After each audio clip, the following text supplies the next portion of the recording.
Il s'est tenu le mardi 8 février 2022 à Kinshasa la cérémonie de signature du contrat de production des permis de conduire biométriques sécurisés avec puce. En présence de Madame le vice-premier ministre, ministre de l'Environnement Eve Bazaïba, représentante personnelle du Premier ministre, le ministre des Transports, Voies de communication et des désenclavements, autorité contractante, a posé sa signature avec Marc Jabour, directeur général de l'entreprise Autojuste, qui a gagné ce marché à l'issue d'un long processus rigoureux de passation de marché public.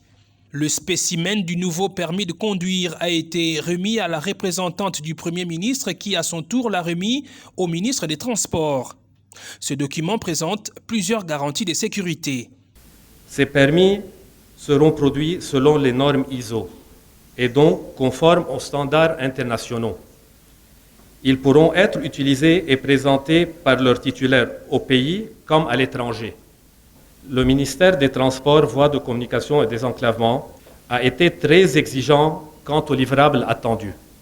Le permis de conduire qui sera délivré et mis à la disposition des conducteurs contient 22 aspects de sécurité, visibles et invisibles, qui le rendent infalsifiable et réfractaire au clonage. Selon Chérubin Okende, cet événement montre à suffisance que le gouvernement dit des Warriors s'emploie à mettre en œuvre la vision du président de la République. En cette année 2022, déclarée année d'action concrète par son Excellence Félix-Antoine Tshisekedi Tshilombo, président de la République, chef de l'État, il est important que des projets à impact direct et manifeste sur les vécus quotidiens de nos populations connaissent leur aboutissement effectif.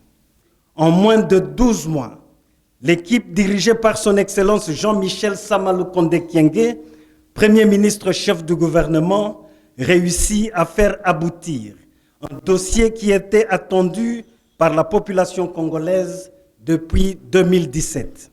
La question que tout le monde se pose est celle de savoir quand est-ce que ce permis de conduire sera délivré. Avec le partenaire privé Autojuste, nous avons convenu de tout mettre en place pour qu'avant le début du deuxième semestre de l'année 2022, les requérants soient en possession de ce nouveau permis qui leur permettra de conduire même dans les pays étrangers.